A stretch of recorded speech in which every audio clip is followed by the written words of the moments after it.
Melissa McCarthy returns as Sean "Spicy" Spicer defending Trump in Saturday Night Live White House press briefing.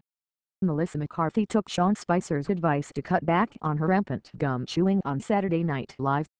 The actress returned to the sketch comedy stage to portray a new and more subdued Spicy after debuting as the stressed-out White House spokesman in last week's acclaimed episode. "I have been told that I am going to cut back on the gum chewing, so I've cut back to one slice a day," McCarthy said as Spicer, then chomping down on a gigantic stick of gum instead of chugging an entire box. The Real press secretary corrected McCarthy on his chewing habit after the episode aired and said she needs to slow down. McCarthy, who last week doused journalists with water for asking frivolous questions as Spicer, broke a promise to remain calm and violated a female journalist with a leaf blower.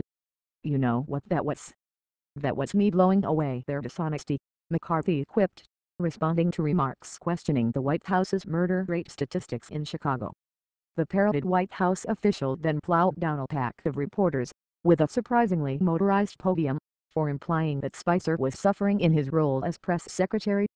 The raucous cold open segment allowed McCarthy to revisit the week in White House controversies, including Trump's response to an appeals court upholding a state on his order prohibiting travelers from 7 predominantly Muslim countries.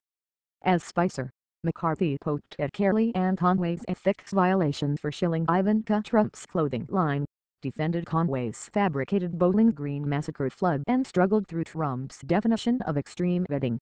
McCarthy resorted to playing out a tense U.S. Customs and Border Protection encounter with Barbie dolls to explain White House policy.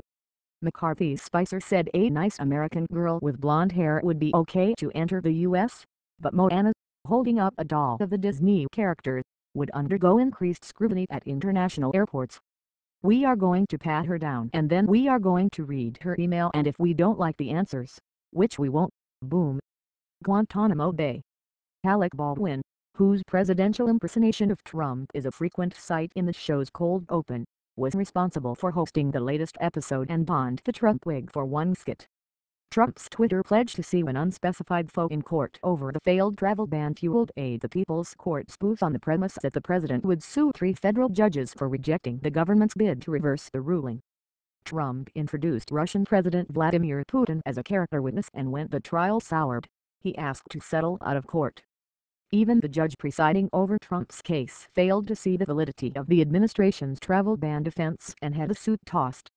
"I want one day without a CNN alert that scares the hell out of me," said Cecily Strong, as Judge Marilyn Milleen from the People's Court. "I just want to relax and watch the Grammys, and no one has ever said that."